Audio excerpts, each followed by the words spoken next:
ಇತ್ತೀಚಿನ ದಿನಗಳಲ್ಲಿ ಕಳೆದ ವಾರ ಭಾಳ ದೊಡ್ಡ ಪ್ರಮಾಣದಲ್ಲಿ ಬೆಳಗಾವಿ ಜಿಲ್ಲೆಯಲ್ಲಿ ಮಳೆ ಆಯಿತು. ಅದೇ ರೀತಿ ಕಾರವಾರ ಜಿಲ್ಲೆ ಇರ್ಬೋದು, ಮಡಿಕೇರಿ ಭಾಗದಲ್ಲಿ ಮತ್ತು ಇಡೀ ರಾಜ್ಯದಲ್ಲಿ ಬೇರೆ ಬೇರೆ ಭಾಗದಲ್ಲಿ ಭಾಳ ದೊಡ್ಡ ಪ್ರಮಾಣದಲ್ಲಿ ಮಳೆ ಆಗಿದೆ. ಕಳೆದ ವರ್ಷ ಪೂರ್ತಿ ಬರಗಾಲ ಅಂತ ಇತ್ತು. ಈ ಸಲ ದೊಡ್ಡ ಪ್ರಮಾಣದಲ್ಲಿ ಮಳೆ ಬಂದು ಫ್ಲಡ್ ಸಿಚುವೇಶನ್ ಕ್ರಿಯೇಟ್ ಆಗಿದ್ದು ನಾವು ನೋಡ್ತಾ ಇದ್ದೇವೆ. ಮತ್ತು ಇತ್ತೀಚೆಗೆ ಕೇರಳದಲ್ಲಿ ಘಟನೆ ನೋಡಿದರೆ 300ಕ್ಕೂ ಹೆಚ್ಚು ಜನ ಅಲ್ಲಿ ಮರಣ ಹೊಂದಿದರು. ಮತ್ತು ಕಾರವಾರ ಜಿಲ್ಲೆಯಲ್ಲಿ ಭೂ ಕುಸಿತ ಆಯಿತು, ಗುಡ್ಡ ಕುಸಿದು ಹೋಗಿದ್ದು. ಕೇರಳದಲ್ಲಿ ಗುಡ್ಡ ಕುಸಿದು ಹೋಗಿದ್ದು. ಇಲ್ಲಿ ಗೋಕಾಕದಲ್ಲಿ ಏನೊಂದು ಪ್ರವಾಹ ಬಂತು. ಅದರಿಂದ 2019ರಲ್ಲಿ ಒಂದು ಪ್ರವಾಹ ಬಂದಿತ್ತು. ಅವು ದೊಡ್ಡ ಡ್ಯಾಮೇಜ್ ಆಗಿತ್ತು, ಭಾಳ ದೊಡ್ಡ ಪ್ರಮಾಣದಲ್ಲಿ ನೀರು ಬಂದಿತ್ತು. ಆ ಪ್ರಮಾಣದಲ್ಲಿ ಇಲ್ಲ. ಆದರೂ ಒಂದು ಪ್ರಿಕಾಷನ್ ತೊಗೊಳ್ಳುವಂಥದ್ದು ಕೆಲಸ ನಮ್ಮ ಅಡ್ಮಿನಿಸ್ಟ್ರೇಷನ್ ಮಾಡ್ತಾಯಿದೆ. ಇಲ್ಲಿಯ ತಾಲೂಕಾ ಅಡ್ಮಿನಿಸ್ಟ್ರೇಷನ್ ಇರ್ಬೋದು, ಡಿಸ್ಟ್ರಿಕ್ಟ್ ಅಡ್ಮಿನಿಸ್ಟ್ರೇಷನ್. ನಿನ್ನೆನೂ ಸಹಿತ ನಾನು ಜಿಲ್ಲಾಧಿಕಾರಿಗಳ ಜೊತೆ ಬೇರೆ ಬೇರೆ ವಿಚಾರಗಳ ಬಗ್ಗೆ ಚರ್ಚೆಯನ್ನು ಮಾಡಿದೆ ಮತ್ತು ಈ ಫ್ಲಡ್ ವಿಚಾರವಾಗಿ ಚರ್ಚೆ ಮಾಡಿದೆ. ಅವರು ಸಹಿತ ಎಲ್ಲ ರೀತಿ ಪ್ರಿಕಾಷನ್ ತೊಗೊಂಡಿದ್ದಾರೆ ಮತ್ತು ಇನ್ನು ಮುಂದೆ ಏನೇ ಅಂತ ಬಂದರೂ ಫೇಸ್ ಮಾಡಲಿಕ್ಕೂ ತಯಾರಾಗಿದ್ದಾರೆ.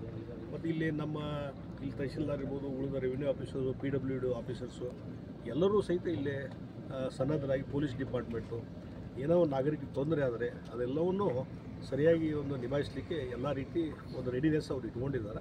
ಅದಕ್ಕಾಗಿ ಬರುವಂಥ ದಿವಸಗಳಲ್ಲಿ ಆ ರೀತಿ ಏನೂ ತೊಂದರೆ ಆಗಲಿಕ್ಕಿಲ್ಲ ಅನ್ನುವಂಥ ವಿಶ್ವಾಸ ನನಗೆ. ಗೋಕಾಕಿಗೆ ಸಂಪರ್ಕ ಕಲ್ಪಿಸಿದಾಗ ಇಲ್ಲಿ ಹೊಸೂರು ಸೇರಿದೆ ಮತ್ತು ಚಿಕ್ಕೋಳಿ ಸೇರಿದೆ. ಸೊ ಪದೇ ಪದೇ ಅದು ಪ್ರವಾಹ ಬಂದಾಗ ಡ್ಯಾಮೇಜ್ ಆಗ್ತದೆ. ಇದಕ್ಕೆ ಶಾಶ್ವತ ಅಲ್ಲ, ಅದಕ್ಕೆ ಒಂದು ಸಲ ಕಂಪ್ಲೀಟ್ ಇದೊಂದು ನೀರೆಲ್ಲ ಕಂಪ್ಲೀಟ್ ಇಳಿದು ಒಂದು ನಾರ್ಮಲ್ಸಿ ಬರಲಿ. ಅದಕ್ಕೆ ನಾನು ಮತ್ತೆ ಡಿಸ್ಟ್ರಿಕ್ಟ್ ಲೆವೆಲಲ್ಲಿ ಒಂದು ಮೀಟಿಂಗಲ್ಲಿ ಇದ್ರ ಬಗ್ಗೆ ಇದ್ರ ಬಗ್ಗೆನೂ ಬ್ರಿಡ್ಜ್ ಬಗ್ಗೆನೂ ನಾನು ಮಾತಾಡಿ ಅದಕ್ಕೇನು ಪ್ರಿಕಾಷನ್ ತಗೋಬೇಕು, ಅದು ಒಂದು ಹೊಸದಾಗಿ ಕಟ್ಟಬೇಕು, ಎತ್ತರ ಮಾಡಬೇಕು, ಇದರ ಬಗ್ಗೆ ನಾನು ಆಲೋಚನೆಯನ್ನು ಮಾಡ್ತೀನಿ. ಪ್ರವಾಹ ಪೀಡಿತ ಪ್ರದೇಶಗಳಿಗೆ ಪುನರ್ವಸತಿ ಕಲ್ಪಿಸಲಿಕ್ಕೆ ಕೇಂದ್ರ ಸರ್ಕಾರದಿಂದ ಏನಾದರೂ ಅಲ್ಲ ನೋಡಿ, ಎಲ್ಲಿ ಅವಶ್ಯಕತೆ ಇದೆ. ಯಾಕಂದರೆ ಹಿಂದೆಲ್ಲ ನಾವು ನೋಡಿದ್ದೇವೆ, ಅನುಭವ ಆಗಿದೆ. ನಾನು ಹಿಂದೆ ರೆವಿನ್ಯೂ ಮಿನಿಸ್ಟ್ರಿ ಇದ್ದಾಗೂ ನೋಡಿದ್ದೇನೆ ಮತ್ತು ಯಡಿಯೂರಪ್ಪನವರು ಮುಖ್ಯಮಂತ್ರಿ ಇದ್ದಾಗ, ನಾನು ಇನ್ಚಾರ್ಜ್ ಮಿನಿಸ್ಟ್ರಿ ಇದ್ದಾಗ ಕೆಲವು ಕಡೆ ಪುನರ್ವಸತಿ ಇಡೀ ಒಂದು ಗ್ರಾಮವನ್ನು ಸ್ಥಳಾಂತರ ಮಾಡಲಿಕ್ಕೆ, ಪುನರ್ವಸತಿ ಮಾಡಲಿಕ್ಕೆ ಸಾವಿರಾರು ಮನೆಗಳನ್ನು ಕಟ್ಟುವಂಥ ಕೆಲಸ ನಾವು ಮಾಡಿದ್ವಿ.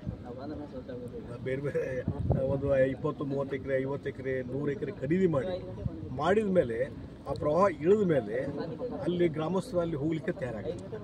ಹೀಗಾಗಿ ಇವತ್ತು ಏನು ನಾವು ಹಿಂದೆ ಪ್ರಸ್ತಾಪ ಮಾಡಿದ್ವಿ, ಮನೆಗಳನ್ನು ಕಟ್ಟಿದ್ವಿ, ಅಲ್ಲಿ ಯಾರೂ ಹೋಗಿ ವಾಸವಾಗಿರ್ತಾರೆ. ಅದಕ್ಕಾಗಿ ಇದ್ದಂಥ ವ್ಯವಸ್ಥೆಯಲ್ಲಿ ಏನು ಪ್ರಿಕಾಷನ್ ತೊಗೋಬೇಕು ಅದನ್ನು ಮಾಡಬೇಕು. ಮತ್ತು ಇದ್ದಂಥ ಅವರು ಇದರಲ್ಲಿ ಅಲ್ಲಿ ಯಾವ ಏರಿಯಾದಲ್ಲಿ ಪದೇ ಪದೇ ಬರ್ತದೆ ಅದಕ್ಕೆ ಮುಂದೆ ಆ ರೀತಿ ಪ್ರವಾಹ ಬರದ ರೀತಿಯಲ್ಲಿ ಏನು ಕ್ರಮ ಕೈಗೊಳ್ಳೋ ಅದ್ರ ಬಗ್ಗೆ ಆಲೋಚನೆ ಮಾಡೋದು ಚಲೋ ಅಂತ ನನ್ನ ಅಭಿಪ್ರಾಯ, ನನ್ನ ವೈಯಕ್ತಿಕ ಅಭಿಪ್ರಾಯ. ಯಾಕಂದರೆ ಈ ಸ್ಥಳಾಂತರ ಮಾಡುವಂಥದ್ದು ಭಾಳ ಸಲ ನಾವೆಲ್ಲ ಮಾತಾಡ್ತೀವಿ, ಆದರೆ ನಮ್ಮ ಅನುಭವದ ಹಿನ್ನೆಲೆ ಹೇಳೋದಾದರೆ ಸ್ಥಳಾಂತರ ಎಲ್ಲಿ ಮಾಡಿ ಮನೆಗಳನ್ನು ಕಟ್ಟಿದ್ವಿ ಅಲ್ಲಿ ಜನ ಹೋಗಲೇ ಇಲ್ಲ.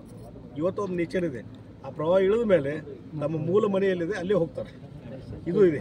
ಸೊ ರಾಜಕೀಯಕ್ಕೆ ಸಂಬಂಧಪಟ್ಟಂಗೆ ಬುಡ ಮತ್ತು ವಾಲ್ಮೀಕಿ ಗಣಗಳು ಜೋರಾಗಿ ಸದ್ದು ಮಾಡ್ತಿದ್ದಾರೆ.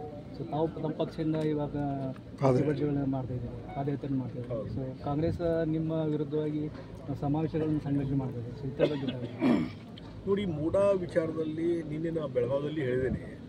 ಮೂಡಾ ವಿಚಾರದಲ್ಲಿ ಮುಖ್ಯಮಂತ್ರಿಗಳು ಮತ್ತು ಅವ್ರ ಪತ್ನಿಯ ನೇರವಾದಂಥ ಇನ್ವಾಲ್ವ್ಮೆಂಟ್ ಇದೆ, ಅದರಲ್ಲಿ ಪ್ರಶ್ನೆನೇ ಇಲ್ಲ.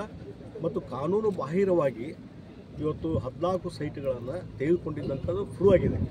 ಒಂದೇ ಒಂದು ನಾನು ಹೇಳ್ತೀನಿ, ಆ ಬಹುಶಃ ಆ ರೂಲ್ಸನ್ನು ಯಾರು ಅಧ್ಯಯನ ಮಾಡಿದ್ದಾರೆ. 2009ರಲ್ಲಿ ಆ ಒಂದು ಪ್ಯಾಕೇಜ್ ಬಂತು.